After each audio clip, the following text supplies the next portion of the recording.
La France. L'équipe de France de football, appelée les Bleus, est devenue très respectée dans le monde pour la quantité et la qualité de ses joueurs.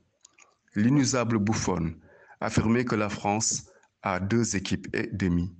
Cette assertion se confirme car on note que le sélectionneur Didier Deschamps est confronté à une abondance de joueurs aptes à arborer le maillot frappé du coq.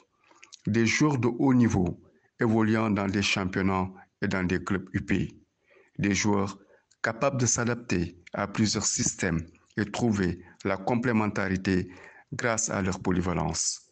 Lucas Hernandez et Benjamin Pavard sont utilisés comme des arrières latéraux alors qu'ils peuvent aisément évoluer dans l'axe de la défense ou comme milieu défensif. Les Bleus tiennent en Kanté Ngolo, un homme qui sait faire le boulot de 3 joueurs. Ngolo est un connecteur spatial. Il est tout simplement spécial. Didier Deschamps s'en réjouit et affirme que le 1-4-2-3-1 est un système qui permet à son équipe de garder son équilibre tant sur la largeur que dans la profondeur. De plus, les Bleus se sont enrichis avec le retour de Benzema en sélection. Sa venue rehausse le niveau de l'équipe de France, mais surtout de la compétition. Le foot français a toujours eu la particularité d'avoir une ouverture sur d'autres races qui représentent une partie intégrante de sa société. La notion de blanc, black, beurre est une identité française.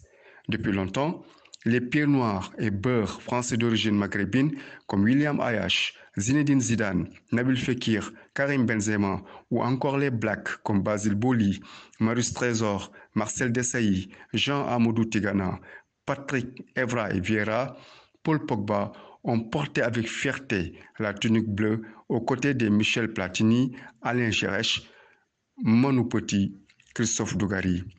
À cela s'ajoutent des joueurs originaires d'autres pays comme Youri Djorkaeff d'origine arménienne, le franco-argentin David Trezeguet.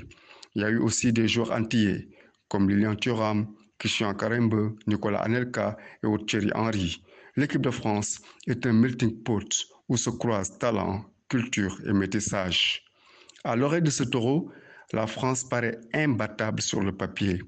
Elle a aussi prouvé qu'elle est difficile à battre sur le terrain, car elle est sénatoriale en défense. Varane, Kimpembe, Hernandez, Pavard veillent devant Loris. Doré au milieu, avec Pogba, Rabiot et Kanté. Diamanté en attaque, avec Griezmann, Benzema et Mbappé.